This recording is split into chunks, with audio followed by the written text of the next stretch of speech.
Hello everybody, it's Tim here again, and today's theme is ownership, and this is aimed at homeschooling, and not just at the parents and caregivers out there, but also at students that are having to learn at home. This could be applied to any theme in your life, and it's ownership. So what I'm reminded of is I was watching a young girl on the TV the other day, and I may even be talking to you or your parents, and they were sat up in bed, and just before they were going to sleep, and they were enthusiastically talking about what the next day was going to bring, and how she had planned what she was going to learn, what the lessons were going to be, when she was going to do it, how long they were going to be, when the breaks were going to be, and also what little treat she was going to have when she had her little breaks. And it just it was just like a great example of her having ownership and her chimp engaging with the task. Our chimp circuits hate doing anything unless they 100% agree with what it is. And chimps and humans really like control. And at the minute, there's very little control going about. So if we can give some control back or try and get some control, we're upping the probability that chimps will settle and feel a little bit more engaged.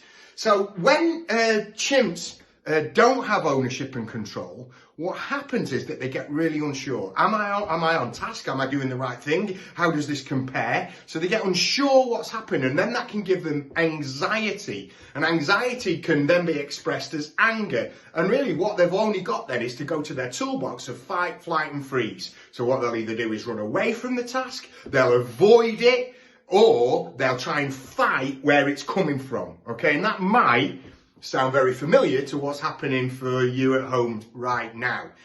If we can give ownership and control back, the human and the chimp will step up.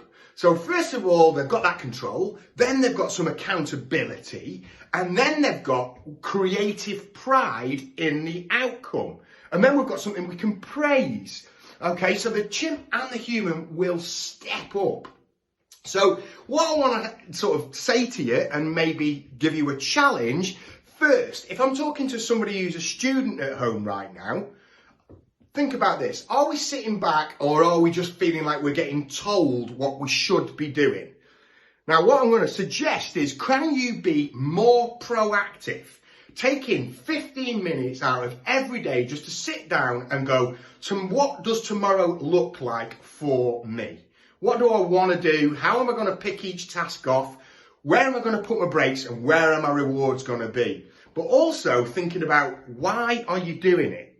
Have some ownership of that. Why am I actually doing this? And what will the consequences be if I don't? So be proactive, take some control, take some ownership, okay? So on the flip side of that, talking to parents and caregivers, could you spend 15 minutes with the young people that you're homeschooling each evening, just to facilitate and scaffold with them what will tomorrow look like for you? What lessons? Maybe doing a scatter. Which lessons should we do first? Which one do you like? Actually talking to them about which ones could be difficult for us to do. Why might it be difficult? Getting them to plan when their breaks are going to be. What would you like to do in your break? What little treats could we do? What game could we play?